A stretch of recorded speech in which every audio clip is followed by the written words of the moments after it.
talking about Leo. The new Leonardo DiCaprio. Brought him to this point. You'll soon hear him in his own words. This boy's life was just the beginning of a string of rebellious young man roles, but with it, a career was born. Of course, you're gonna feel nervous at first. I mean, of course, I mean, working with people that caliber, you get excited, nervous, everything, you know? But in time, that all goes away, and the main thing you have to concentrate on is doing your part and not worrying about them, worrying about you, because you're the character. You want to make yourself look good on screen, and if you're too worried about and wrapped in their business, it's not going to work out. But, you know, the hands are really in the director, and Michael Keaton Jones did a fantastic job with this film and helped me immensely. Just doing the film and working around all those people on set, and not only the actors, but everyone, you just pick up things automatically. I mean, I feel like I'm an infinitely better actor than I was before the film because of all the things I've learned. Things are going to be difficult, right? I'm not familiar with having an Elvis-style hairdo and trying to be like James Dean, but, you know, you have to do that if that's what it calls for. 50s idol in a movie which was never made. I'm doing good, Johnny. Thank you. Arnie is mentally retarded. He's Johnny's... Autistic, right? No, mentally retarded. Mentally retarded, okay. Plays Johnny's younger brother, Gilbert's younger brother. And he's usually the type of person that does specifically whatever he feels at a singular moment. He'll go off and climb the water tower, or he'll scream or burp or yell or do whatever he wants at any time. He's a real instinctual character. And Johnny and Juliet were very cool for letting me go off and do my own little thing without, you know, calming me down, because I was very hyper. With Sharon Stone in Arizona. Tucson, Arizona, Holiday Inn. The accommodations. To tell you the truth, there's been all this big thing, like, oh, you kissed Sharon Stone in this film. It's like this. It's like, it's not a big deal. It truly isn't. She's cool. I like her. She's down to earth. I play the kid, and I'm constantly trying to prove the fact that I am there, and I want to be heard. So I'm constantly doing flashy gun tricks and big speeches towards the crowd. And it's almost a sad character, the fact that what happens to him at the end is unfortunate, but we won't get into that. But he's a fun character to do because he's so cocky and so fearless. Unfortunately, the movie's trip to the box office was quick and pretty much dead. It's from critics and audiences alike. The Basketball Diaries. Those movies were back to back, yeah. I had nothing really to draw on except for the book and to really hold that as truth. But you know, I'm trying to do different characters, and a lot of the time, you know, they come very close together. You know, I'm all right.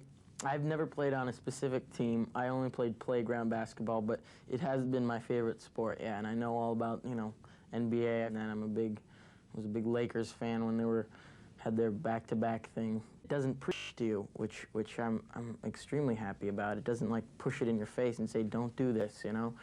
You watch it happen and you watch it deterioration, and you leave definitely not with a positive message to do heroin. Well, you know, I never predicted it either. I never thought it would, but I'm pretty happy. Claire Danes, terrific. As soon as I saw her, I knew that she was the one to play Juliet, just because she had such an emotional intensity. But softwood light through yonder window breaks.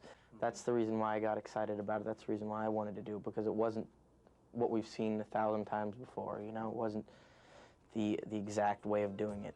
I mean, it is the classic, you know, masterpiece of love stories in my mind. You know, you can't get much better than this. I mean, if Shakespeare were alive today, I think he'd agree that he wanted his stuff to sort of live on and sort of change and mold for the times, you know? First of all, a lucky guy to be working with them, because they are both, you know, probably my two favorite actresses. I've been watching them forever, and but at the same time, when you do a movie with people like that, you've got to sort of realize that they're human beings too, and sort of, you know, just take each scene at a time. Well, I think it was a little later after This Boy's Life, but he did talk about it with me very early on, because it was going to be done, and then it fell apart, and then it came back together again. And as soon as I found out that Meryl Streep and Diane Keaton were involved, and I reread the script and everything, it'd been a couple of years, I said, you know, absolutely, I'd love to do it. Well, I think it's a situation where you have Hank, who has a mother who's completely incapable of taking care of her children. Just the complete, almost the rebellious mother, you know. Hank has sort of built a wall around himself, completely can't communicate with anybody else, sort of lashes out constantly. He's looking for some sort of father figure, any sort of leadership in his life.